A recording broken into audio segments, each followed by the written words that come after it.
There is a version of your backyard that blue jays would never voluntarily leave. Not because of anything you bought, not because of any product you placed on a pole, but because of what is growing in the ground. The internet loves to promise instant results, a single plant that supposedly works like a magnet, drawing birds in overnight and keeping them there forever. The truth is both more grounded and more extraordinary than that. When you understand the biological relationship between blue jays and certain native trees, you begin to see that the real question was never what to hang in your yard. It was always what to grow in it. Blue jays are among the most ecologically significant birds in North America, and that significance has almost nothing to do with how beautiful they are or how loud their call is. It comes from a relationship with trees, specifically with oaks and hickories, that stretches back thousands of years and has literally shaped the forests of this continent. To understand why planting the right tree transforms your yard in a way nothing else can, you first need to understand what kind of animal a blue jay actually is at a biological and behavioral level, because once you see it clearly, everything else falls into place. Blue jays belong to the corvid family, the same taxonomic group that includes crows, ravens, and magpies, and corvids are widely regarded as the most cognitively sophisticated birds on Earth. They plan ahead. They deceive rivals. They remember the faces of individual humans who have threatened them. And they have a specific anatomical feature that, in the context of their relationship with oak trees, makes them one of the most consequential seed dispersers in the natural world. That feature is the gular pouch, a highly elastic, expandable sac located in the throat, just below the bill. Unlike most birds that can carry a single large item in the bill at a time, a blue jay can load multiple acorns into this pouch simultaneously, compressing and stacking them, then carry additional acorns in its bill on top of that. Researchers observing this behavior have documented individual jays carrying as many as 5 acorns in a single trip, and doing so repeatedly throughout the autumn season with remarkable efficiency and purpose. That purpose is caching, and it is the behavior that connects blue jays to the landscape in a way that no artificial structure ever could. Beginning in late summer and intensifying through autumn, blue jays enter a phase of compulsive food storage. They seek out acorns produced by oak trees, test each one carefully by weight and density before accepting or rejecting it, load them into the gular pouch and bill, and then fly distances that can range from a few hundred feet to well over a mile before landing and burying each acorn individually in the soil. A single blue jay can cache several thousand acorns in a single season. The collective effort of a local population of blue jays moves an almost incomprehensible volume of acorns across the landscape every autumn, year after year. And they do this not randomly, but with intention, selecting specific soil types, avoiding areas with high foot traffic, and often returning to check on caches that they suspect may have been observed and raided by competing birds. Here is where the story takes a turn that most people never expect. Blue jays do not retrieve every acorn they cache. Memory, even corvid memory, is not perfect, and the sheer volume of individual caches a single bird makes across a season means that a meaningful percentage of them are simply never recovered. Some are forgotten entirely. Some are no longer needed if a mild winter keeps other food sources available longer than expected.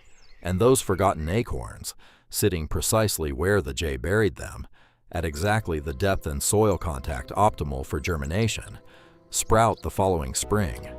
This is not a coincidence of nature.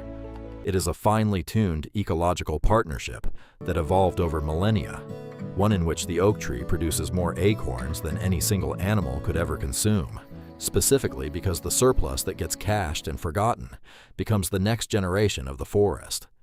Ecologists and ornithologists studying this relationship have concluded that blue jays were a primary driver of oak forest regeneration and expansion across eastern North America, following the retreat of the last glaciers, roughly 10,000 years ago. Oak trees produce heavy seeds, with almost no ability to disperse themselves over significant distances. Left alone, an acorn falls beneath its parent tree, and the resulting seedling competes directly with the canopy above it, dramatically reducing its chances of survival. Blue jays solve this problem by carrying acorns far beyond the parent tree's canopy shadow and burying them in open ground, where germination success is far higher. The oak forests that define so much of the eastern American landscape, every wooded trail you have hiked and every autumn canopy you have admired, exist in large part because of what generations of blue jays did with their gular pouches and a compulsion to bury seeds in the ground. This is not poetic metaphor. It is documented ecological science. It is worth pausing on that point, because its full implications are easy to pass over too quickly. The forests that shape the climate, the hydrology, and the soil composition of entire regions of this continent were not planted by humans. They were planted by birds, by corvids making thousands of individual decisions every autumn, carrying seeds beyond the shadow of their origin, and placing them in the ground with enough care and consistency to produce, across generations, something that no deliberate human reforestation effort has ever fully managed to replicate at scale. The blue jay is not just a beautiful backyard visitor, it is an active architect of the living landscape, and the oak tree it carries inside its gular pouch is the foundational building block of one of the most biodiverse forest ecosystems in the temperate world. So when the title of this video says they will never leave, what does that actually mean in biological reality? And what is the honest version of that claim? It is true that blue jays are free-moving animals with large daily foraging territories. No single tree creates a barrier around a wild bird. But what a mature oak or hickory tree does provide is something that genuinely changes the long-term behavior of blue jays in relation to your specific property. And it does it on two separate levels that no manufactured product can replicate. The first is food security across multiple seasons. A mature oak tree in good health can produce tens of thousands of acorns in a productive year. That is not a supplemental food source. That is a primary, high-quality, calorie-dense food resource that blue jays will prioritize during autumn, and one that reliably reappears year after year in the same location. A bird that discovers a mature oak on your property and successfully caches from it one autumn has a powerful biological incentive to return to that same location the following year, and the year after that. It remembers where reliable food was.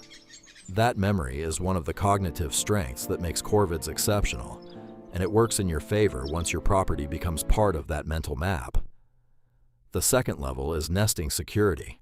Blue jays nest in trees, typically choosing the crotch of a branch or a dense section of canopy between 10 and 25 feet above the ground, in trees that offer both structural support and enough leaf coverage to conceal the nest from above. Mature oaks and hickories with their broad, dense canopies are ideal nesting habitat, and this matters enormously because nesting commitment is a fundamentally different kind of relationship than foraging visits. A blue jay pair that selects your oak as a nesting site is not passing through. They are raising the next generation of their family there, and young blue jays, once independent, tend to establish their own territories in relative proximity to where they were raised. Over years, this creates a pattern of generational use, where successive family members return to or remain near the same property, for lifespans that in the wild can reach 7 to 10 years or more. That is the biological reality behind the phrase "they will never leave." It is not magic. It is territory, memory, and generational habit built on a foundation of genuine ecological value. Now, the obvious practical challenge with everything described so far is time. An oak tree planted as a young sapling today will not produce meaningful acorn yields for many years, and reaching full ecological maturity takes decades. This is not a reason to abandon the idea of planting one. An oak planted today is one of the most genuinely valuable things a homeowner can do for local wildlife over the long arc of time. And if your property has the space, doing it is worth every year of waiting. But it is also honest to acknowledge that you may want results on a timescale closer to a few years rather than a few decades. And for that, there are alternatives rooted in the same biological logic that work on a faster timeline. Native berry-producing shrubs, particularly flowering dogwood and native holly species, are among the most effective. Flowering dogwood produces clusters of bright red berries in autumn that are exceptionally high in fat content, making them a critical food source for birds preparing for winter, when caloric density becomes more important than almost any other nutritional factor. Native holly species produce persistent berries that remain on the branch well into winter, providing a reliable food source during the months when most other natural food is buried under snow or already consumed. Both of these shrubs can reach productive, berry-bearing size within a handful of years, rather than decades, and both provide modest canopy and branching structure that blue jays and other birds use for perching, staging before approach to a food source, and brief shelter during inclement weather. Planting 2 or 3 of these shrubs in a cluster near existing trees creates a layered habitat structure that mimics the edge zones of natural woodlands, the transitional areas between open ground and forest canopy that birds like blue jays naturally prefer when moving through a landscape. The other fast-growing addition worth discussing in detail is thick-stemmed native sunflowers, and the reason they matter for blue jays is one that most people completely miss. The assumption is that sunflowers attract birds for their seeds, and that is partially true later in the season. But during spring nesting season, the relationship between blue jays and sunflowers is almost entirely indirect, and it operates through insects. When blue jays are actively raising chicks, their nutritional needs shift dramatically away from seeds and nuts and toward high-protein animal matter. Caterpillars, large beetles, grasshoppers, and similar insects become the primary food they hunt and carry back to the nest for their developing young. Seeds do not provide the amino acid profile that rapidly growing nestlings require. Protein from insects does. Thick-stemmed native sunflowers, along with other native flowering plants, attract a dense and diverse community of native insects, including many of the exact caterpillar and beetle species that blue jays hunt during nesting season. By including these plants in your yard, you are not simply decorating the space. You are rebuilding the base of the food web that a nesting pair of blue jays depends on to successfully raise their chicks from hatchlings to fledglings. The sunflower does not feed the blue jay directly. It feeds the insects that feed the chick. That indirect connection is ecologically real and practically significant in a way that most backyard birding advice never gets close to discussing. Taken together, what all of this points toward is a fundamentally different way of thinking about what it means to create a yard that genuinely supports blue jays.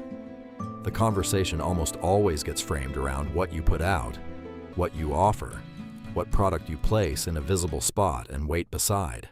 But the biology of a bird like the blue jay, a corvid with a powerful spatial memory, a generational sense of territory, and a co-evolutionary relationship with specific native trees that predates human civilization in the Americas by thousands of years, demands a different framework entirely.